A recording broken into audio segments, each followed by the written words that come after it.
지금부터 거룩하신 그리스도 예수 이름으로 본 예배를 시작합니다. 사도신경으로 우리의 신앙을 고백하겠습니다. 전능하사 천지를 만드신 하나님 아버지를 내가 믿사오며 그 외아들 우리 주 예수 그리스도를 믿사오니 이는 성령으로 잉태하사 동정녀 마리아에게 나시고 본디오 빌라도에게 고난을 받으사 십자가에 못 박혀 죽으시고 장사한 지 사흘 만에 죽은 자 가운데서 다시 살아나시며 하늘에 오르사 전능하신 하나님 우편에 앉아 계시다가 저리로서 산자와 죽은 자를 심판하러 오시리라. 성령을 믿사오며 거룩한 공회와 성도가 서로 교통하는 것과 죄를 사하여 주시는 것과 몸이 다시 사는 것과 영원히 사는 것을 믿사옵나이다.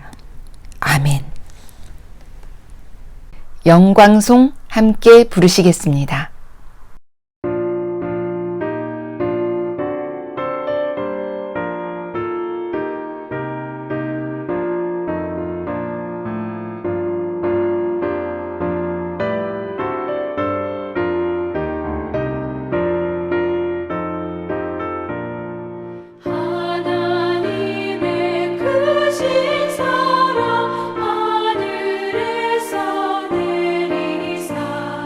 우리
주 기도문으로 예배 기도를 함께 드리겠습니다. 하늘에 계신 우리 아버지여, 이름이 거룩히 여김을 받으시오며 나라가 임하시오며 뜻이 하늘에서 이루어진 것 같이 땅에서도 이루어지이다. 오늘 우리에게 일용할 양식을 주시옵고 우리가 우리에게 죄 지은 자를 사하여 준 것 같이 우리 죄를 사하여 주시옵고 우리를 시험에 들게 하지 마시옵고 다만 악에서 구하시옵소서. 나라와 권세와 영광이 아버지께 영원히 있사옵나이다. 아멘. 특별 찬양 하나님께 올려드립니다.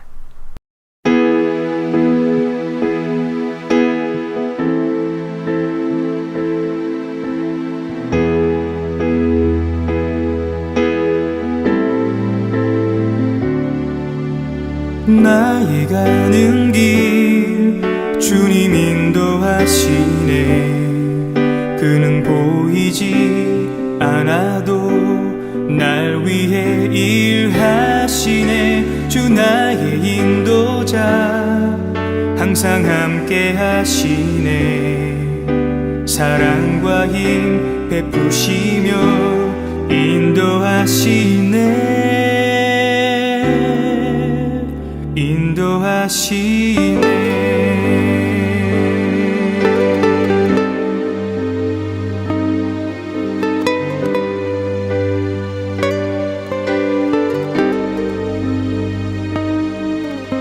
나의 가는 길 주님 인도하시네. 그는 보이지 않아도 날 위해 일하시네. 주 나의 인도자 항상 함께 하시네. 사랑과 힘 베푸시며 인도하시네.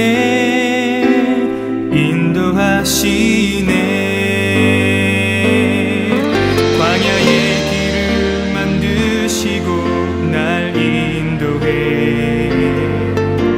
사막의 강 만드신 것 보라. 하늘과 땅 변해도 주의 말씀 영원히 내 삶 속에 새 일을 행하리.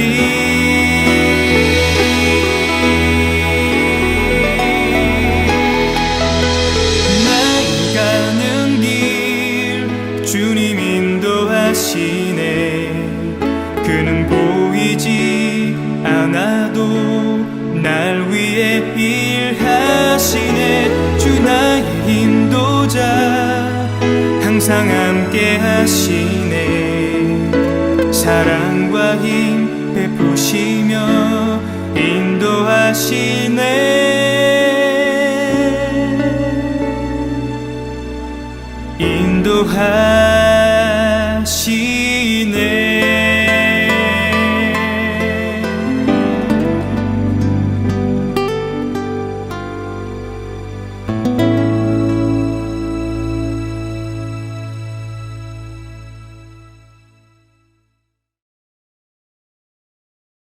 생명의 말씀 시간입니다.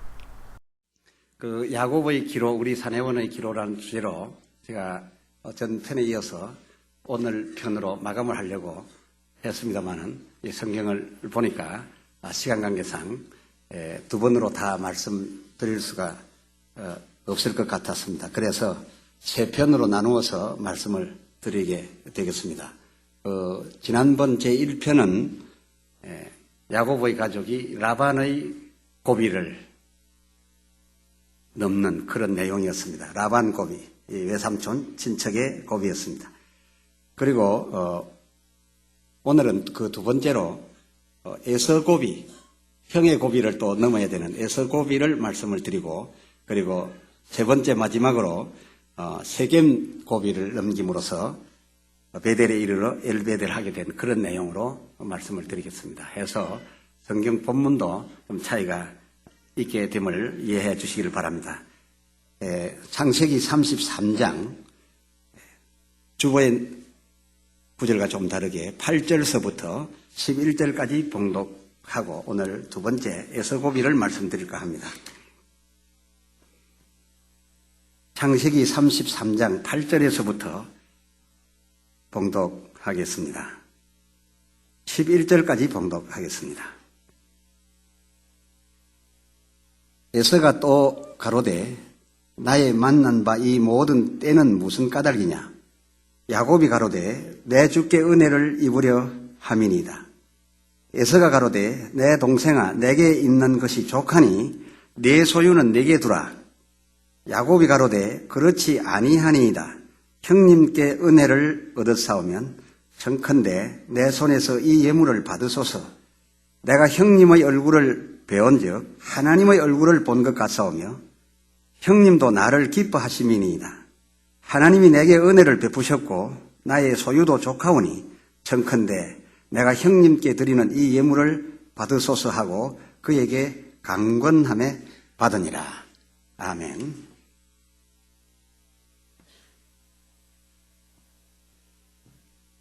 야곱의 기로 우리 자네원의 기로로 삼고 말씀드린 대로 첫 번째 시간에는 그가 그의 모든 소유와 가족들을 이끌고 외삼촌 라반의 식구들로부터 우여곡절 끝에 벗어난 그런 라반 고비였음을 말씀을 드렸습니다. 오늘은 그 두 번째 시간으로 처음 그가 루스인 줄 알고 들렸다가 뜻밖의 하나님을 만남으로써 그의 루스는 곧 하나님을 만난 바 베델이었다 생각하고 그곳에 돌비석을 세우고 거기를 떠나면서 반드시 내가 성공하여 돌아올 것이라. 하나님께서 지켜주시면 반드시 돌아올 것이라 해서 기로점을 삼았었는데 그가 서원한 그 기로 지점으로 돌아오려고 하면 지형상 전에 자기에게 아버지로부터 내려주시는 하늘복, 땅의 복, 복이란 복은 다 가로채인 바 된 형에서 모르게 통과할 수는 없는 그런 형편이었습니다. 이때부터 이게 문제가 발생하게 됩니다. 자기가 돌비석을 세우고 돌아가려 했던 곳으로 이제 이룩한 성공을 가지고 가려고 한다면 반드시 에서의 곳을 통과해야만 합니다. 그는 자기를 내내 원수로 여기고 돌아오기만 하면 죽일 마음을 먹고 있을 줄로 알았던 것입니다. 그래서 이때부터 어떤 작전을 펼쳤는가 하면 야곱이 한 때, 두 때, 세 때 예물대를 나누어서 각각 간격을 두고 자기의 형에게로 보내었습니다. 어떤 이유가 있었습니다. 한꺼번에 다 많이 보낸 것이 아니라 조금씩 때를 나누어 가지고서 그것도 동시에 모든 때를 만나게 한 것이 아니라 한 때 만나고 또 조금 지나서 또 두 번째 때 만나고 세 번째 때 만나도록 그렇게 해서 형에게로 그 종들을 나아가도록 하였습니다. 그리고서 당신의 아우가 이제는 기로 중에 있습니다 하고 보고하라고 했습니다. 에서가 이 보고를 받고 난 다음에 한 때, 두 때, 세 때, 그리고 앞선 때, 중간 때, 후 때 생각할 것 없이 바로 400인을 일으켜가지고서 그 400인을 거느리고 야곱이 있다라고 하는 저 뒤에 있는 지역으로 미친 듯 달려나갔습니다. 전령이 먼저 달려와서 당신의 형이 우리의 말을 들은 척도 하지 않고 400인을 거느리고 주 야곱에게로 오고 있습니다. 곧 만나게 될 것입니다. 라고 보고를 했습니다. 야곱이 얼마나 놀랐겠습니까마는 그런데 만났을 때 벌어진 사건을 성경을 통해서 보면 33장 4절에 에서가 달려와서 그를 맞아서 안고 목을 어긋막히고 그와 입맞추고 피차 우니라 라고 했습니다. 얼마나 반갑게 맞았던지 막 끌어안고 목을 어긋맞기고 울었습니다. 형이 우니까 아우도 두려움 섞인 울음으로 같이 울었습니다. 뿐만 아니라 9절에 보니까 에서가 가로되 내 동생아 내게 있는 것으로 족하니 내 소유는 내게 두라 하는 것이었습니다. 이 말을 왜 하게 됐는가 하면 형이 야곱에게 묻기를 내가 오면서 만난 바 한때 두때 세때는 무엇이더란 말이냐.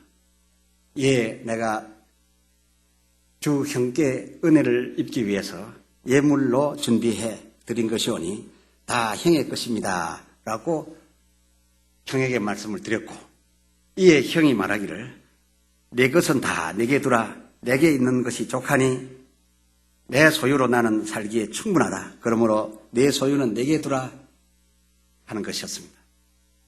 야곱이 처음 생각했던 형과 전혀 다른 형이었습니다.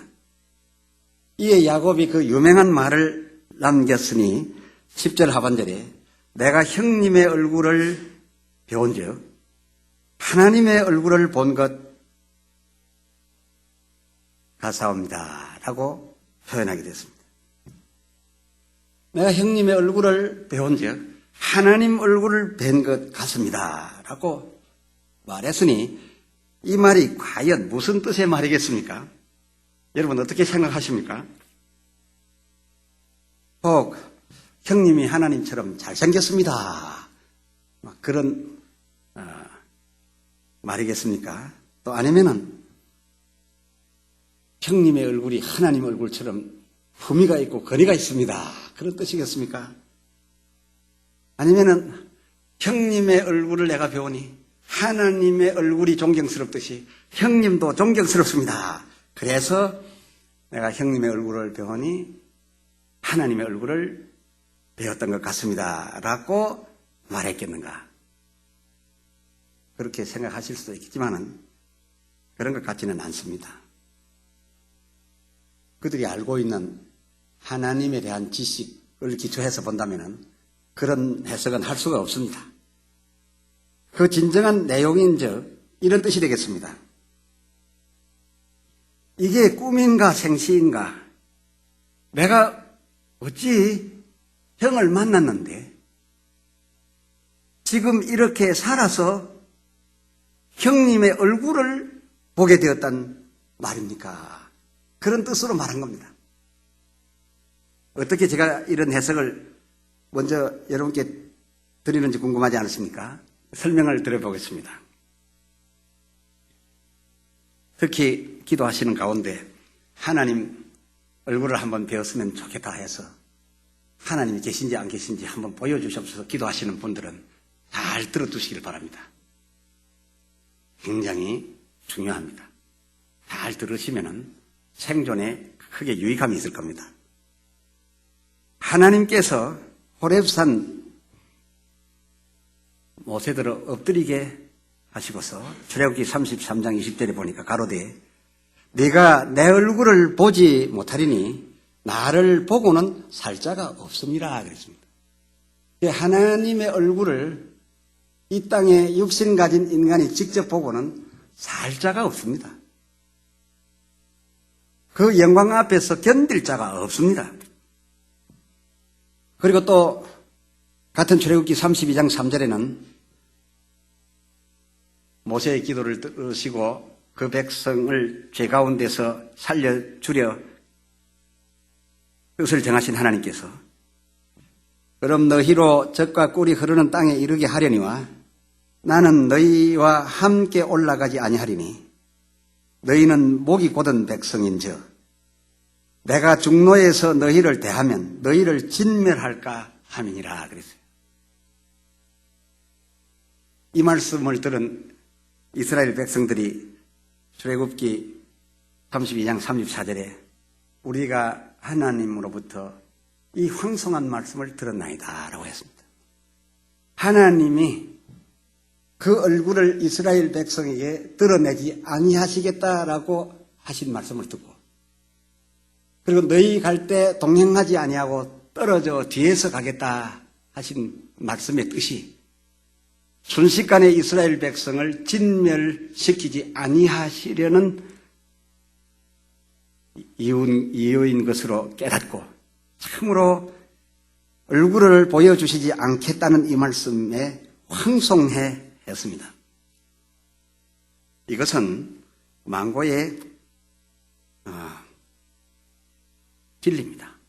하나님을 보시려면 그의 아들 독생하신 예수 그리스도를 통하여 직접 볼 수 있을 뿐이지 예수 그리스도를 통하지 않고 예수 그리스도가 아닌 하나님의 얼굴을 바로 뵙겠다고 하는 것은 이것은 죽음을 각오한 자의 소원이 되는 것이지요. 이것은 기본입니다. 그런 의미에서 볼 때 야곱이 에서에게 내가 형님의 얼굴을 배운 즉 하나님의 얼굴을 배운 것 같사오며 라고 한 이 뜻이 무엇이겠습니까? 하나님의 얼굴을 보고서는 살아남을 자가 없다는 겁니다. 하나님께서 진멸할 대상들에게 그 얼굴의 강체를 드러낸다는 겁니다. 하나님 얼굴 보고 살아남은 자가 있다면 그것은 아주 특별한 경우일 것인데 내가 형님의 얼굴을 배웠고도 죽지 않고 지금 살아있으면 마치 하나님 얼굴을 뵙고도 살아있는 그런 경우가 아니겠습니까? 라고 말한 겁니다. 처음 기로를 향하여 출발하던 야곱의 사정을 헤아리신다면 제가 앞서 드린 설명을 하지 않아도 충분히 이해갑니다. 야곱이 형을 만나게 되면 바로 죽을 줄 알았습니다. 죽고 살아남을 수 없음을 알았습니다. 그래서 한때, 두때, 세때를 만들었고 자기는 맨 뒤에서 가고 있는 중이었는데 달려온다는 소식을 듣고 이 들판에서 죽었구나 하고 생각했는데 누군가가 와가지고서 끌어안고 목을 어긋맞기고 입을 맞추고 해서 정신없이 처절하다 애절하다 할 만큼 기뻐서 감격해서 울부짖고 있는 형에게 자기도 빨려 들어가가지고서 피차 울다가 눈물로 누나를 닦고 쳐다보니 형님 얼굴이 턱 나타나는데 죽지 않고 살아있으니까 한 말이 바로 이 말입니다. 내가 형님의 얼굴을 보고 있다니요. 어떻게 죽지 않고 지금 형의 얼굴을 본단 말입니까? 그렇다면은 인생이 하나님의 얼굴을 보고도 살아있음이 아니겠습니까? 바로 그런 내용이 된 것입니다. 그건 그렇다 치더라도 야곱이 말하는 것을 들어보면 언제 자기가 하나님 얼굴을 한번 봤던 사람 같아요. 내가 형님의 얼굴을 배웠고도 이렇게 살아있음이 하나님 얼굴을 배웠고도 살아있던 그런 경험과 같습니다. 라고 말한 것 같아요. 과연 야곱이 하나님 얼굴 뵙는 사람치고는 살 자가 없다라는 이 기본적인 지식만을 기초로 해서 이 얘기를 했겠는가? 그런 것 같지 않아요. 이 말의 흐름을 보니까. 이 야곱이란 양반이 언젠가 한번 하나님 만나는 뜨거운 꼴을 당했던 것 같아요. 그렇습니다. 그에게 브니엘 사건이 있었습니다. 이 브니엘이란 말 자체가 무슨 말입니까? 하나님의 얼굴이란 뜻입니다. 이 브니엘 사건에 대해서 잠시 말씀을 드리면 야곱이 야복 나루터에서 씨름할 때의 일로서 날 새기 전에 나를 보내달라고 하던 그 밤에 그 사람을 부여잡고 하나님이 아니십니까? 나에게 복을 주시지 않고는 가실 수 없습니다. 가실 수 없습니다. 하고 매달렸더니 날이 새어감을 보고 다급해진 이분이 야곱이 원하는 대로 복을 내려주시고 그리고 떠나가게 됩니다. 복을 받고 나서 보니 그 복은 일반에서 나온 것이 아니라 바로 하나님에게서 나온 복이었습니다. 그때 야곱이 그 현장을 두고서 창세기 32장 30절에 야곱이 그곳 이름을 브니엘, 이 브니엘은 나나각주의 내용을 보면 하나님 얼굴이라는 뜻입니다. 브니엘이라 하였으니 그가 이르기를 내가 하나님과 대면하여 보았으나 생명이 보존되었다. 3이더라 그랬어요. 그러니까 야곱이 알고 있는 지식은 성경의 기본 그대로 인생이 하나님의 얼굴을 육신을 가진 채로 보고서는 살 수 없는 것인데, 지난 새벽에 내가 하나님을 만나고서도 내가 지금 이렇게 꼬집어 보니 살아있음이 아닌가 해서 그곳 이름을 브니엘이라 이름을 지었습니다. 그러나 야곱이 하나님 만났다라고 브니엘이라고 이름을 지었지만 실제 그 밤에 오셨던 일은 하나님이 아니고 하나님이 보내신 천사였습니다. 하나님이 보내신 천사가 사람 분하여 야곱과 씨름하기 시작했습니다. 그리고 그 천사가 와서 씨름하다가 날이 세려하는 것을 보고, 즉 동이 터서 밝아지면 야곱이 자기 얼굴을 볼 수 있게 될 것 같은 시점에 이르자 날이 새니 나로 속히 하라 했습니다. 그럼에도 불구하고 야곱이 그 사람을 붙잡고 내게 축복하기 전에는 갈 수 없습니다 라고 했더니 날은 새어오고 야곱이 붙드는 그 모습을 볼 때 놓아줄 사람 같지 않고 해서 그에게 복을 내려주고 갔지요. 그러니까 야곱이 하나님을 대면한 줄 알고 브니엘이라고 말했지만은 더 정확히는 하나님이 아니라 하나님이 그의 천사로 사람분하여 야곱과 씨름하게 해주었고, 하나님의 천사의 얼굴마저도 실상은 확실하게 볼 수 없는 새벽 시간에 야곱을 떠나갔던 것을 볼 수가 있습니다. 그러니까 우리 인생이 하나님의 얼굴을 뵙는다라고 하는 것이 얼마나 무서운 일이며 크나큰 사고를 가져오는 그런 것임을 야곱 스스로가 바로 전장 32장에서 경험했는데, 지금 이 33장에 와서 에서를 만나고도 자기가 죽지 않고 살아있음을 보고서 형님의 얼굴을 배운 즉 내가 하나님의 얼굴을 뵙고도 살아있음 아니겠습니까? 라고 말했던 것입니다. 다시 말씀드려서 그냥 형 좋으라고 하나님 얼굴 갖다 해준 것이 아닙니다. 하나님처럼 품이 있으시다라는 말씀도 아니었습니다. 야곱이 이처럼 한 형 에서고비를 넘기고 자기의 판단에 의한다면 반드시 죽어 있었어야 될 자기가 살아서 형의 얼굴을 보기까지 했으며 그 형의 눈에서 눈물을 자기 위에 흘리는 것을 자기 얼굴에 형의 눈물로서 얼굴을 씻을 정도로 됐다는 이 엄청난 상황을 그가 접할 수 있었던 것은 까닭이 있었습니다. 여러분 개인도 가정도 사업도 또 우리 교회의 가는 길도 이 야곱의 기로처럼 다 이런 경우를 만나게 될 것입니다. 야곱이 첫 번째 만난 사람은 외척이었습니다. 자기 외가댁이었다 그겁니다. 외삼촌 집에 갔었습니다. 외삼촌 만나가지고서는 재미 좀 봤습니다. 좀 당하기도 했지만은 외삼촌의 집에 가서 살림을 많이 일구었습니다. 그러나 일구고 난 다음에 라반 고비를 겪게 되었고 빠져나왔습니다. 그것이 기로 첫 번째 시간 말씀이었고, 오늘 그 두 번째 시간으로 이제는 바로 혈통의 형제를 만나게 됩니다. 온 가족이 다 은혜 받고 온 가족이 다 한꺼번에 구원을 받고 같은 복을 받았으면야 무슨 문제가 있겠습니까만은 하나님께서는 간혹 형제라고 해서 다 복을 주시는 것이 아니라 그 중에 선택해서 복을 주신다 그겁니다. 그럼 형제 가운데 구원받은 복을 누렸을 때에는 형제가 만만치 않습니다. 원수가 됩니다. 내 원수가 집안 식구리라 그랬어요. 그때는 인격도 우애도 필요 없어집니다. 은혜 받아가지고 큰 복을 획득하게 되면 가만히 있지 않는 존재가 바로 형제가 되는 겁니다. 그래서 외삼촌보다 더 큰 고비가 에서고비였습니다. 도망을 나와야 했고, 그리고 외삼촌 집에 가서 그나마 좀 얻어가지고 오는 뒤에 그것마저 다 뺏기게 되고 자기 목숨도 잃게 되는 이런 상황이 됐던 것이죠. 우리에게 다 있을 수 있는 얘기입니다. 그래서 우리의 삶에 있어서 이러한 경우에 어떻게 라반 고비를 넘겼으며 어떻게 에서 고비를 넘겼는가, 또 다음 시간에 말씀드리려고 하는 세겜 고비를 어떻게 넘겼는가, 이렇게 되면 친인척과 타인 모두를 대하는 지혜의 방법이 하나님의 진리로 우리 가운데 나타나는 것이다, 그 말입니다.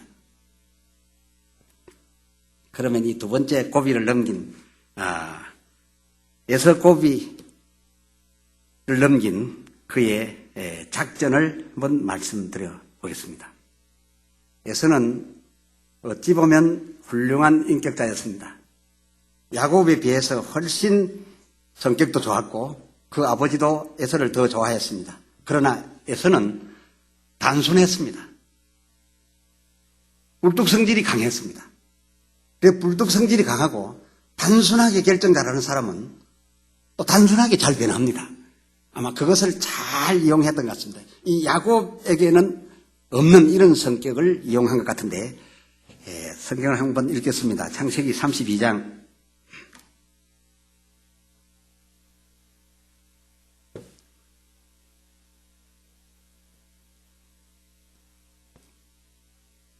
9절부터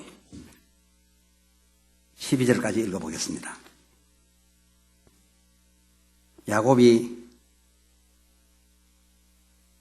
또 가로되 나의 조부 아브라함의 하나님, 나의 아버지 이삭의 하나님 여호와여, 주께서 전에 내게 명하시기를 내 고향 내 족속에게로 돌아가라, 내가 내게 은혜를 베풀리라 하셨나이다.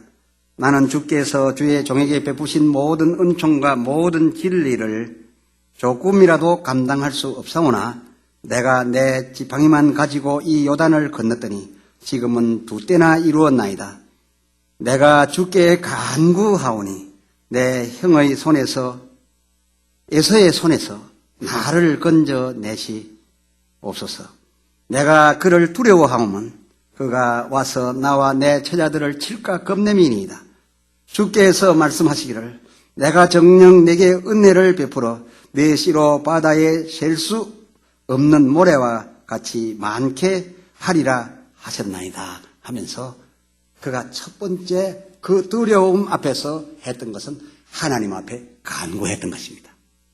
하나님 앞에 이 사실을 아뢰고 간절히 기도했습니다. 상식적인 이런 기도가 아니라 아주 간구했습니다. 그 간구할 때에 놓치지 않았던 것이 무엇이냐?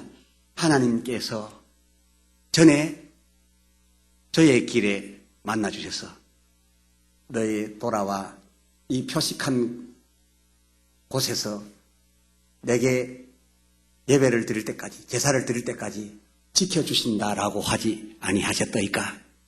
그리고 하나님께서 지켜주시오면 제가 반드시 그곳에 가서 서원했던 대로 예배를 드리려 하지 아니하였나이까?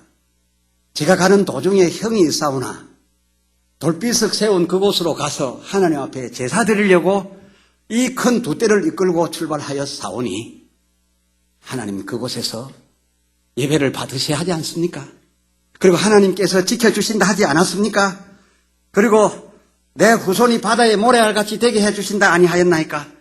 그 약속은 어디 제게뿐이었습니까? 내 아비 이삭에게도 해주셨고 내 할아비 아브라함에게도 해주시지 않았습니까? 라면서 기도를 드린 거죠.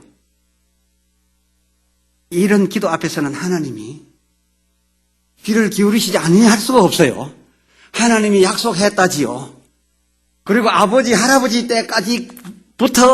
그때서부터 약속했다지요.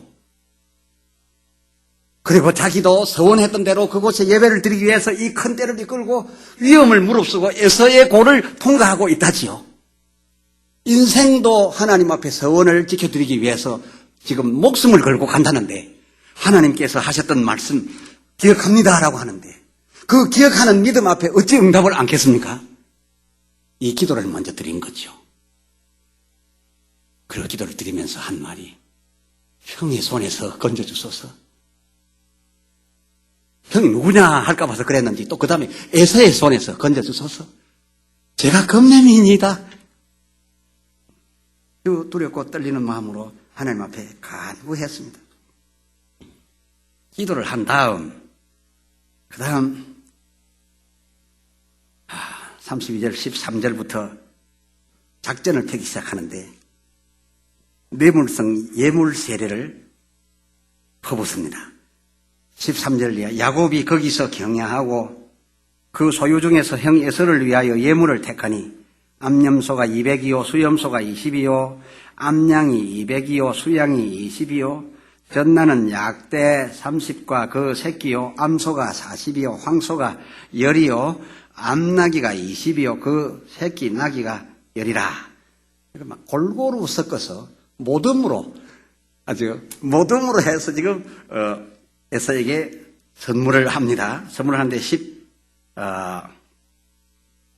6절에 그것을 각각 때로 나누어 종들의 손에 맡기고 그 종들에게 이르되 나보다 앞서 건너가서 각 때로 상거가 뜨게 하라 하고, 그러니까 한꺼번에 가지 말고 한 때, 두 때 이렇게 가라 했습니다.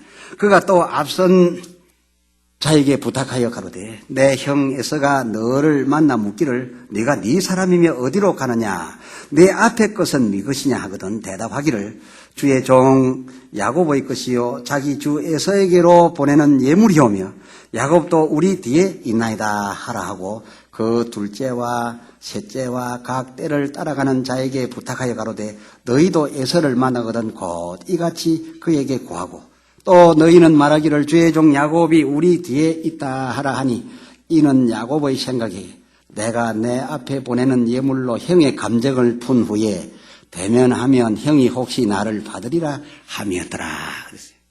그러니까 성질 급한 사람 만나가지고서 그 사람 성질 누그러뜨리려고 하면 한꺼번에 단번에 하려고 하지 말고 한 때 보내고 두 때 보내고 그리고 당신의 아우는 저 뒤에 있습니다 라고 하면서 자꾸 또 만나면 처음에는 성질이 나가지고서 그냥 지나칠지 몰라도 또 가면서 지껏 받는 게 나은 게 아닌가 여러 가지 생각을 하게 될 거다 그겁니다. 그럼 이제 성질이 차차히 이게 한 때, 두 때를 만나고 또 거리를 두고서 이렇게 만나게 되면은, 결국은 그 성질 급한 형이 차차히 그 성격이 이제 누그러질 것이고, 그 뒤에 보니까 만약에 한 때, 두 때, 세 때를 보냈어도 형의 불같은 성질이 금방 식어들지 않는다면은 그때는 나도 작전을 펼 것이니 한 때가 당하는 동안에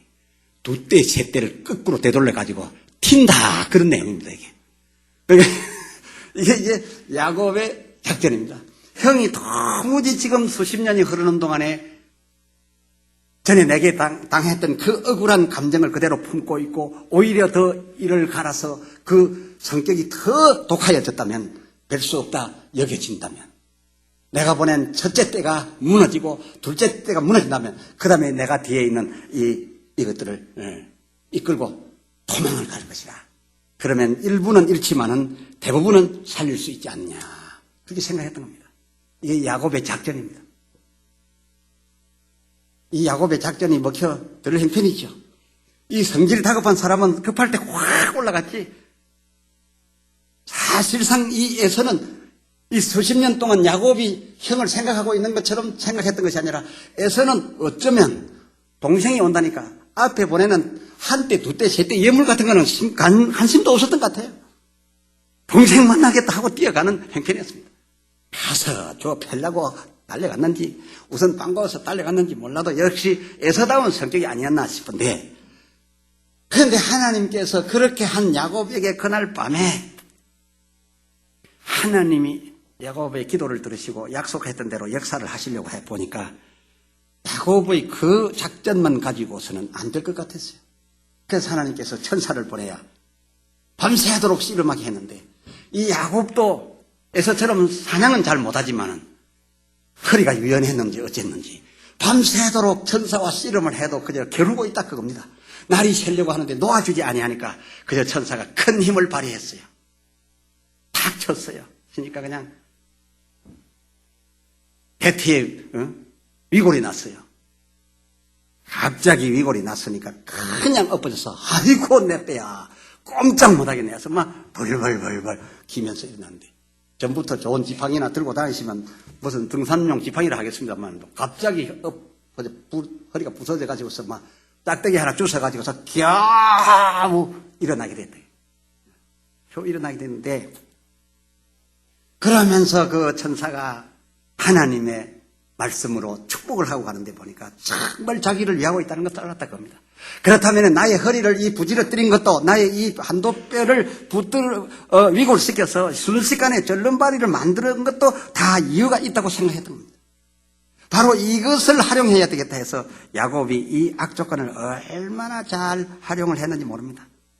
그래서 이 33절로 이제 오게 되는데, 이 33절 1절부터 3절까지만 읽겠습니다. 야곱이 눈을 들어보니 에서가 400인을 거느리고 오는지라 그 자식들을 나누어 레아와 라헬과 두 요정에게 맡기고 여종과 그 자식들을 앞에 두고 레아와 그 자식들은 다음에 두고 라헬과 요셉은 뒤에 두고 자기는 그들 앞에서 나아가되 몸을 7번 땅에 굽히며 그 형 에서에게 가까이 하니 에서가 달려와서 그를 맞아서 안고 목을 어긋맞기고 그와 입 맞추고 피차오니라. 이렇게 연결되는 겁니다. 그 야곱이 자기의 가족들과 그 때를 나눌 때에도 참 야곱은 이 형편에도 굉장히 약했던 것 같습니다. 두 본처 가운데, 두 본처는 좀 이상하죠. 아시는 분들은 아시죠. 두 본처 가운데 억지로 된 본처는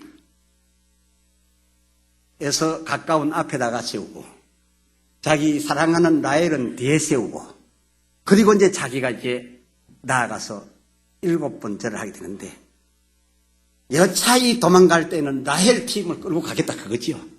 그렇게 해서 이제 그때까지도 자기의 생각을 다 집중적으로 해서 작전을 세우고 나아가는데, 그만 한번 나아가면 돼. 여러분 상상해 보십시오. 바로 그 아침 새벽에 부서진 허리인데, 그 제대로 돌아오려고 하면은 적어도 한 달 이상 걸릴 판인데, 응? 그 형편에 무슨 부항을 뜬 것도 아니고, 그 형편에 무슨 짐을 맞은 것도 아니고, 다 떼어져서 부러져서 그 지팡이도 주선 지팡이를 가지고 떨면서, 여러분 형 에서에 달려오는 앞으로 나아가는데, 길이나 좁습니까? 흙먼지 나는 거리로 나아가는데 7번 엎드렸다 그랬어요. 그 형에게 7번 절하는 것으로 해서 엎드려졌으니까 일어날 때 몇 번 고생했겠습니까? 아픈 허리를 가지고 찔찔찔찔찔 끌고 가가지고서 7번 한다고 탁 엎어져서 절하고 나서 또 일어날 때 지팡이를 잡고 겨우 달달달, 일부러 더 했겠지요. 달달달달달 떨고 일어나서 또 가서 또 엎어져 절하고 하니까 형이 달려오다가 자기의 때를 멈추고서 가만히 보니까 흙먼지 속에 엎어지고 구부러지고 7번 엎어졌으니까 적어도 일어난다고 구부러진 거 다 하면 한 14번 이상 구부러지면서 지팡이를 짚고 일어나 또 엎어지고 그러다 보니까 그 형편없는 사막에 먼지를 뒤집어 써가지고 자기 형이 탁 섰는데 형을 가까이 가서 7번까지 쓰러지고 또 일어나고 쓰러지고 하면서 올라가서 형을 쳐다보는데 온 얼굴에는 먼지 투성이요. 먼지를 뒤집어 쓰고 눈물과 함께 두려움과 함께 형을 쳐다보는데 그 눈이 빨개지 않겠어요? 여러분 상상해 보세요. 그래가지고 형은 탁하게 섰는데 그 아우가 가까이 오는데 보니까 아우였는데 그 아우가 그냥 쓰러지고 병신이 돼가지고서 또 뜰뜰뜰 떨고 일어나면서 더 가까이 오려고 몸부림을 치는 장면을 보고 흙먼지 뒤집어 쓰고 눈을 빨개 돼가지고서 그저 자기는 엎드려 있고 자기 형을 주님 쳐다보듯이 위로 쳐다보면서 뜨면서 앞으로 나오는데 예서 성격치고 그렇게 되면은요 확 뒤집어지지요. 그 에서 성격으로는요 그거 보고는 그냥 있을 수 없어요. 그만 달려들어서 목을 안고 입을 맞추고 어긋맞기고 자기가 무엇 때문에 달려왔는지도 잊어버리는 게 그 성질이라요. 이 야곱이 그렇게 그 활용을 잘했어요. 말하자면 청성스럽고 가련하게 보였다 그겁니다. 그러나 실제로 가진 것은 많습니다.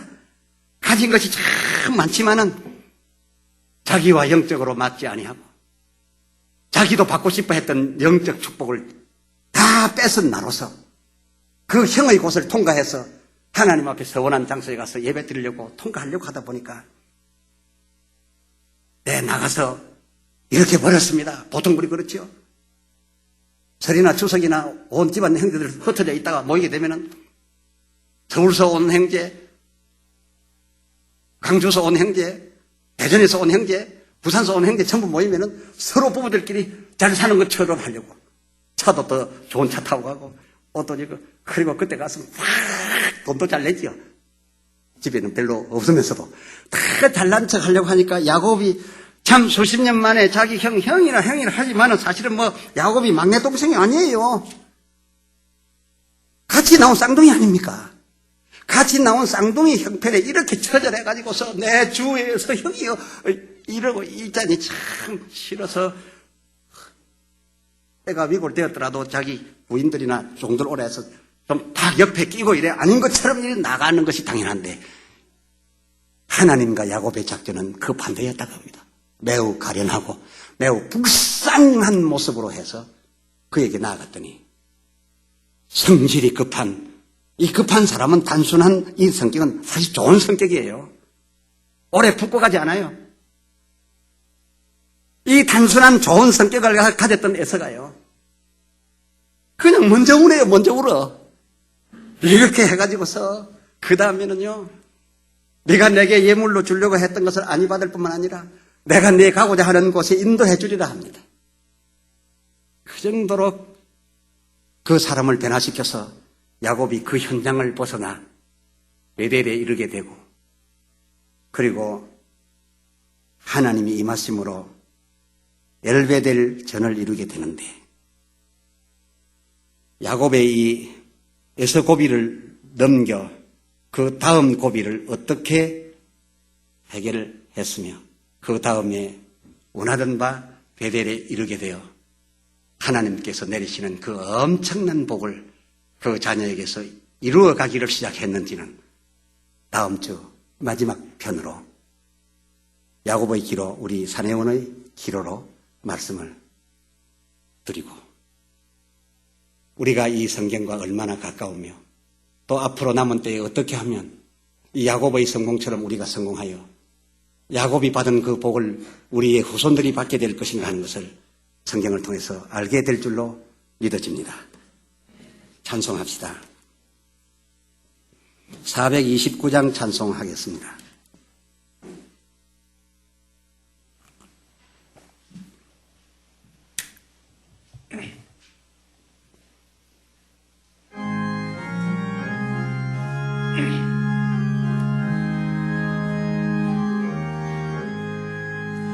내 갈 길 멀고 마음은 깊은데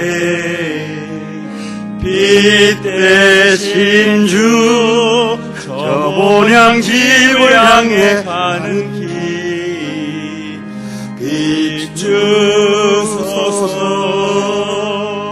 내 가는 길 다 알지 못하나 한 걸음씩 늘 인도하소서 이전에 방탕하게 지낼 때 교만하여 맘대로 고집하던 이제임 사소서 내 지은 죄 다 기억 마시고 주 뜻대로 늘 주장하소서 이전에 나를 인도하신 주 장래에도 내 앞에 험산줄령 당할 때 도우소서 밤 지나고 저 밝은 아침에 기쁨으로 내 주만 만나리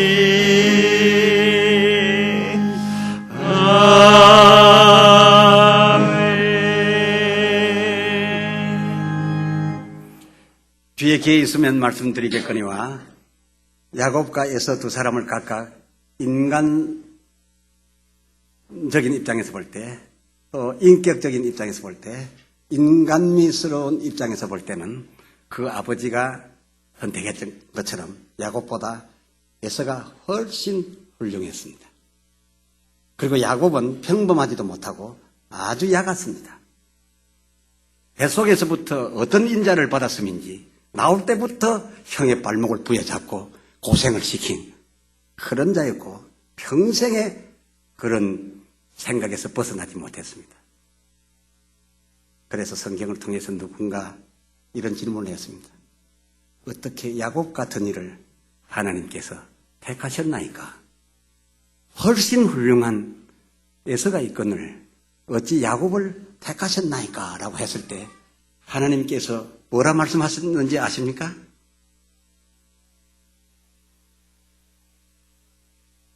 어디 한 구석에 쓸만한 데가 있어서 그랬다고 하는지 아십니까? 그러지 않습니다. 하나님도 얼마나 입장 곤란하셨던지 시끄럽다. 내 은혜 베푸고 싶은 자에게 주고 은혜 베풀기 싫은 자에게 안 주는 거야. 하나님이 그 정도 답하실 정도면 알만합니다.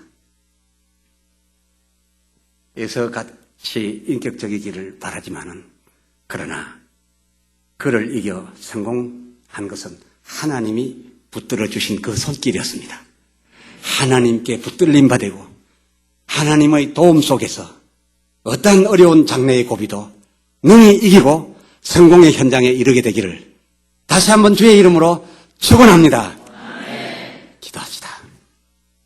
이제는 우리 주 예수 그리스도의 무한하신 은혜와 아버지 하나님의 사랑하심과 성령님의 임하여 교통하시며 역사하시며 능력으로 인도하심이 진실로 야곱의 그 성공적인 기로를 하나님이 함께 하신 그 야곱의 기로를 우리 개인의 기로로 우리 가정의 기로로 또 우리 직장과 사업의 기로로 그리고 나아가 우리 교회의 기로로 삼고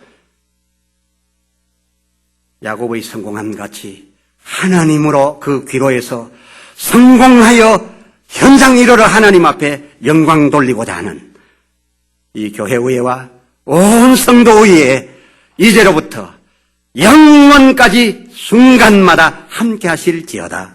아멘. 찬송 부르시겠습니다.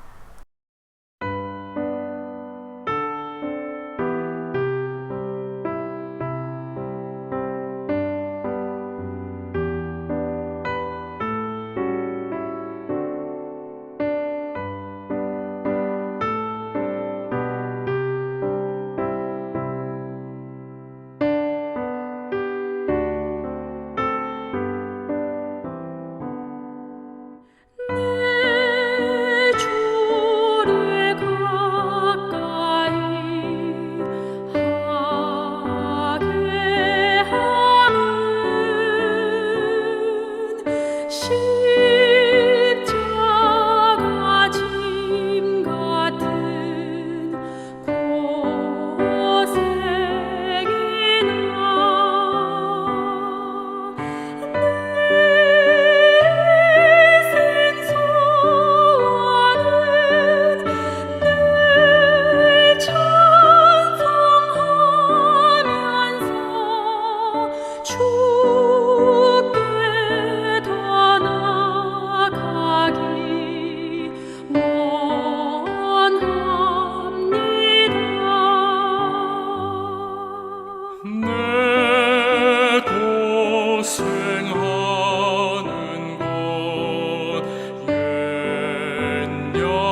성경 축도문으로 축복하겠습니다. 여호와는 내게 복을 주시고 너를 지키시기를 원하며 여호와는 그 얼굴로 내게 비추사 은혜 베푸시기를 원하며 여호와는 그 얼굴을 내게로 향하여 드사 평강 주시기를 원하노라. 아멘. 이로써 예배를 마칩니다.